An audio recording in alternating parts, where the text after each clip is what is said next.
Here is the ultimate guide to trait farming and how you can get expensive brainrots like these. To start trait farming, you need to wait for admin abuse, and you need either an alt account or another user to help you buy back and forth. The most important thing in trait farming is base alignment. If your bases are too close together, it's not only going to cost a lot more, it's a lot harder to get traits and even impossible for some traits, like the glitch and UFO trait, which can only happen if the brainrot crosses the red carpet. And if you get hit while having the bases closer, it's a lot harder to recover, resulting in you losing the brainrot. Okay, so in order to align bases properly, you're going to need at least 2 alts. Make the first alt join, then you join in, and then make the account you want to buy back and forth join. This way, the bases have a decent amount of distance between them, and also the brainrots are able to cross over the red carpet.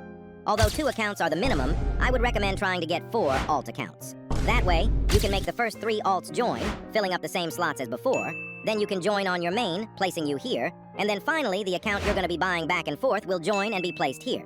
Now, as you can see, this distance is almost perfect, allowing you to easily get traits, and it will be a lot easier to recover from getting hit.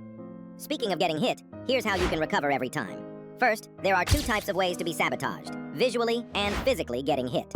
Visual ones are when your screen turns black, like the start of a crab wave or concert, and for this, you just have to try and buy the brainrot in the dark. Then, to recover from being hit, make sure you're on the witch's broom or the magic carpet, because when you're on it, you get flung a lot less, and it's easier to recover.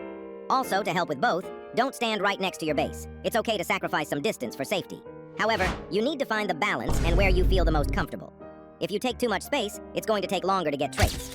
Okay, now after buying the brainrot on one account, you need to completely focus on the other account and make sure it buys the brainrot without getting hit. Just forget about one account until the other account buys it, and keep switching back and forth.